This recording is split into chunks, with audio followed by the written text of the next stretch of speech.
dënuar, apo nuk është i thënë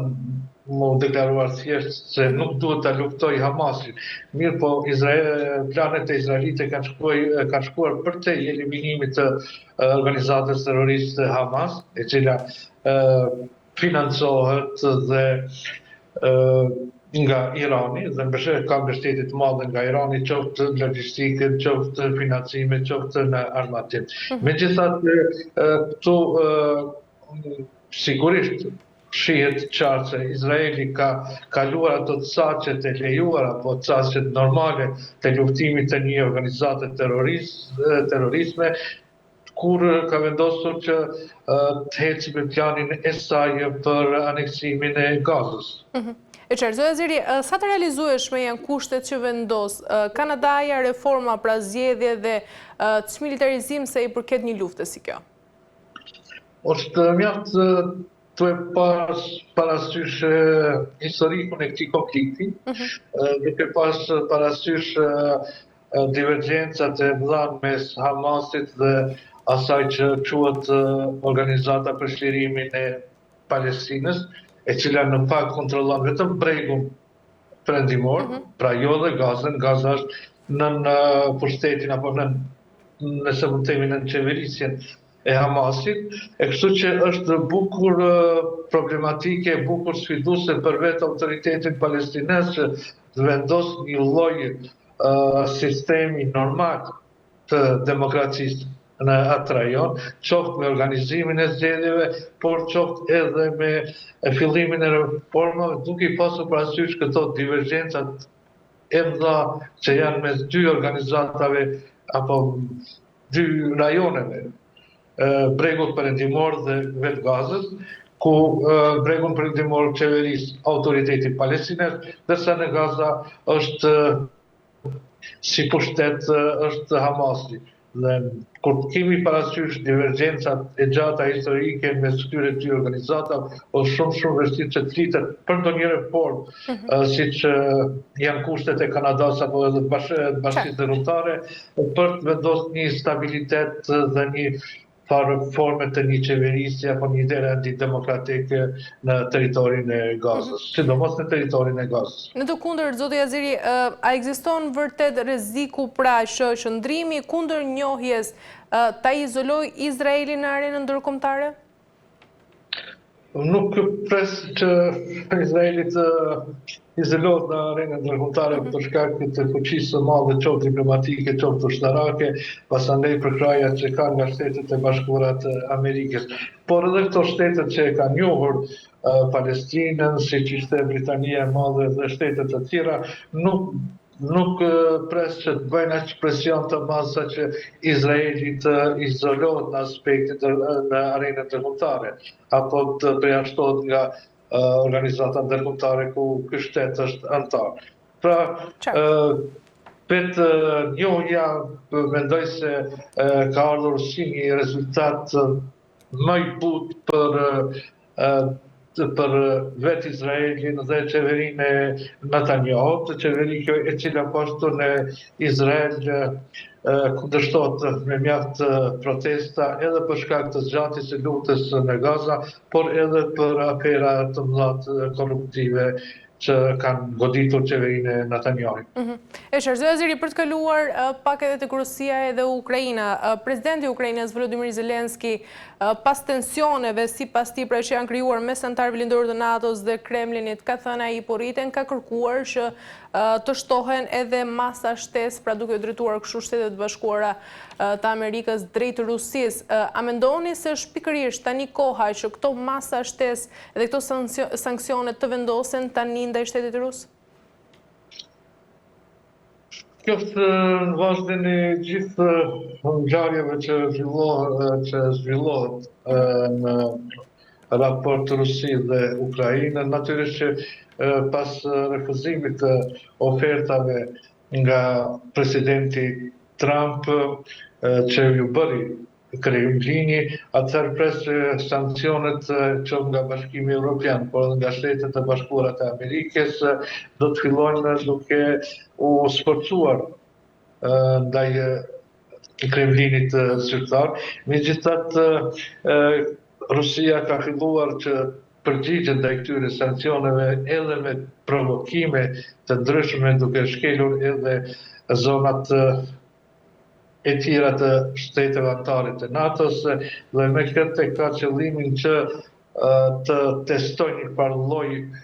uniteti brenda vetë NATO-s dhe brenda vetë perëndimit. Kështu që në ditët e ardhshme perëndimi, kur flas për perëndimin, flas për Bashkimin Evropian dhe Shtetet Bashkuara të Amerikës, pres që ti sforcojnë sanksionet ndaj Rusisë dhe kjo do të ishte një lajm i mirë edhe për vetë Zelenskin, pasi që do të mund t'i krijonte një mbështetje qoftë në terren, në betejë me ushtrinë ruse, por edhe një moral të ngritur tek populli ukrainas.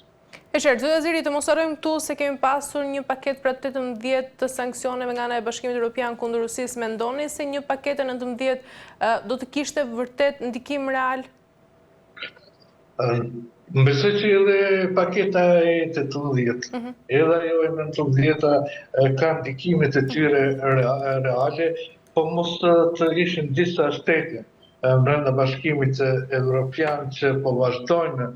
tregtinë me Rusinë, sidomos në drejtim të blerjes së gazit. Ne kemi edhe paralajmërimin e presidentit kryeministit hungares zotit Orban se ai do të vazhdojë për blerjen e gazit rus. Pastaj kemi po ashtu deklaratat e presidentit slovak Fico se Slovakia nuk do të ndalojë tregtin, sidomos blerjen e gazit nga Rusia, dhe këto janë të qara që shkartojnë mjaft probleme, pasi që Rusia mund të përdor këto dy shtete për të për të bërë shitjen e gazit të saj edhe për shtetet e tjera në paketimin qoftë për Hungarinë apo qoftë për Slovakinë. Pra janë këto qarat që janë duke damtu Bashkimin Evropian sa i përket instrumentit të saj të sanksioneve ndaj Rusisë dhe një farë forme po e trimrojnë edhe vetë Moskën zyrtare që të vazhdojë luftën në Ukrainë, por edhe të vazhdojë politikën provokuese dhe agresive edhe ndaj Bashkimit Evropian. E qartë, mirë, zoti Azeri, pyetja e fundit për ta mbyllur pjesën e para, mund të shihet vërtet zhgënjimi i presidentit të SBA-s Donald Trump, i cili ka deklaruar disa herë se është i zhgënjur nga presidenti rus Vladimir Putin, dhe kjo të sjellë një mundësi pra që Washingtoni të rreshtohet më afër me mbështetje ndaj Kievit? Kjo është, do të thoja, edhe një shpresë për vetë Kievin zyrtar. Nëse presidenti Trump vendos që tashmë deklaratat e tij në publik t'i kthejë edhe në veprime, atëherë ne mund të presim një një Amerikë apo një administratë të presidentit Trump shumë të angazhuar në krah të Ukrainës. Dhe kjo do të përcillet qoftë me ndihmë ushtarake, qoftë edhe me sankcione të tjera ndaj Moskës, kështu që përbën një momentum të ri për vetë Ukrainën, por edhe për zhvillimin e luftës në raport me Rusinë, ku mund kemi rezultati i terrenit mund të jetë shumë shpejt në favor të Ukrainës, pasi që Ukraina mund të marrë mjaft armatim nga Shtetet Bashkuara të Amerikës, ndihma financiare që po ashtu janë të nevojshme për Kievin zyrtar, edhe pse flitet atje për një korrupsion mjaft madh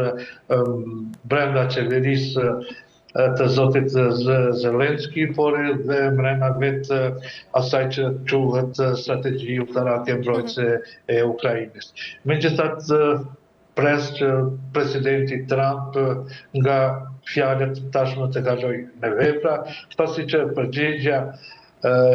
e Moskës ndaj ofertës së tij për sjellë paqe në Ukrainë tashmë është negative. E qartë. Mirë, zoti Azeri, për të kaluar te Kosova, sa i përket vendimit të SHOBA-s pra për ndërprerjen e dialogut strategjik pra SHOBA-Kosovë, si e keni parë këtë pesullim dhe cilat do të jenë ndërkaq edhe pasojat që do të sjellë dhe nga ana tjetër, si e keni parë deklaratën e kryeministrit të Kosovës Albin Kurti sa i përket këtij vendimi? Vendimi i Shtetit të Bashkuara të Amerikës për ta pesulluar dialogun strategjik me Kosovën vjen në një situatë jo fort lehtë për Kosovën, duke pas parasysh edhe krizën politike dhe institucionale që tashmë po vazhdon që nga përfundimi i zgjedhjeve parlamentare të nënshkurtit. Është një negotikje e rëndë për vetë Kosovën, për vetë qeverinë e Kosovës dhe për vetë procesin e do të thoja të vazhdimit të njohjes të Kosovës dhe forcimit të subjektivitetit të saj ndërkombëtar. Kjo ndërprerje e këtij dialogu në kupton se Shtetet e Bashkuara të Amerikës nuk do të ndihmojnë Kosovën në sigurimin e njohjeve të reja, në antarësime në organizata ndërkombëtare, po ashtu kjo ndërprerje përfshin edhe ndaleset e fondeve, qofshin ato fonde për të avancuar forcën e sigurisë të Kosovës, qofshin ato fonde për të avancuar segmentin apo sferën e arsimit dhe zhvillimin ekonomik. Pra është një dëm që bëhet në shumë sfera, në shumë anë. Dhe përgjegjja e kryeministrit në detyrë ndaj këtij hapit të ndërmarrë nga Shtetet e Bashkuara të Amerikës është një e papranueshme, pasi që sillet si dikush mos përfillës ndaj një procesi të ndërprerë që ka karakterizuar raportet Kosovë-Shtetet e Bashkuara të Amerikës, dhe kjo do t'i ketë, si thash më parë, pasojat e veta edhe ekonomike, edhe politike, edhe të diplomacisë, por edhe në rrafshin e sigurisë. Zoti Azeri, a shihet si një mesazh kritik ndaj kryeministrit aktual pra të Kosovës Albin Kurti, ku ambasada amerikane deklaron se ne kërkojmë një partner i cili pra shmang veprime destabilizuese? Gjatë gjithë qeverisjes së tij, zoti Kurti është karakterizuar me një kokëpërtësi të tij dhe një mosgatishmëri të tij për të koordinuar e bashkëpunuar me Shtetet e Bashkuara të Amerikës, si aleatin tonë kryesor strategjik që kemi. Dhe veprimet e tij kundër këshillave të administratës amerikane, kundër sugjerimeve të tyre kanë qenë gjatë gjithë mandatit të tij qeverisës, që po i bën tani 5 vjet. Dhe tani është sikur është mbushur kjo kupa. Dhe ky reagim i Shteteve të Bashkuara të Amerikës nuk ka ardhur aty për aty. Mirë po, është mbushur kupa gjatë gjithë qeverisës së zotit Kurti, me forcinë e tij, me mospranimin e tij për të dakorduar dhe bashkëpunuar me Shtetet e Bashkuara të Amerikës, sidomos me veprimet e ndërmarra në veriun e vendit. Kjo ka bërë që Shtetet e Bashkuara të Amerikës më në fund edhe t'ia tregojnë zotit Kurti terën, duke treguar se atyre tashmë ju duhet një partner tjetër. Ju duhet një partner tjetër. Është të vazhduar bashkëpunimin me Kosovën. Ata zakonisht deklarojnë se nuk Shtetet e Bashkuara të Amerikës do të vazhdojnë të mbështesin popullin e Kosovës,